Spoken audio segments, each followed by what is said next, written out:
countless others made it home alive because Colonel Candelaria was there. One of them is Staff Sergeant Jaffe Amisola, who has served the Philippine Army for 24 years.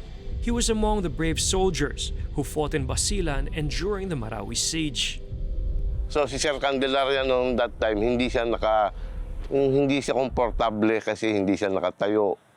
Kung nakaupo na patagilid, kasi siyempre nagtatago rin siya sa bala. Kada may tatamaan, hinihila namin para lapit sa kanya para mabigyan niya agad ng paunang lunas.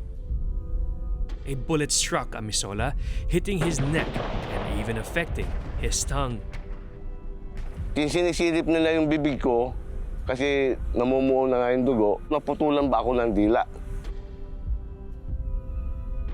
Hanggang sa nakarating ako sa Northern Mindanao Medical Center, hanggang sa yung doktor na mismo yung nagpaliwanag sa akin na nadurog yung buto mo sa balikat, sir. Yung dila mo parang nabutas, nawasak. Amisola thought that it was his final breath. Kaya naano ko talaga is nawala akong saglit sa mundo.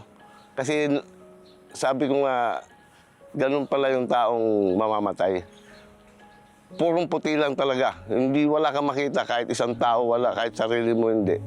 Pero ang lumabas sa isip ko, sa malaking muka ng nanay ko, malaking muka ng tatay ko, asawa ko, anak ko.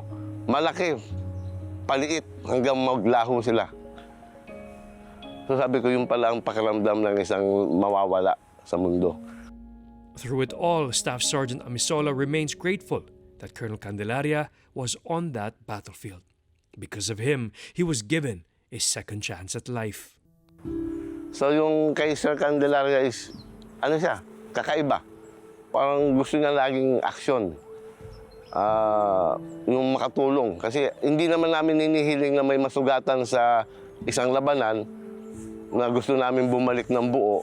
Pero iba pa rin pag may kasamang doktor na kagaya ni Sir Candelaria. Nung dumating siya, nakakala namin na patay na siya. Kasi ulo yung tama niya eh. So, actually, after niyang mabigyan namin ng pangunang lunas, hindi ko na siya nakita halos ulit eh. So, it's good pala na, na doon pa siya sa serbisyo at buhay pa siya.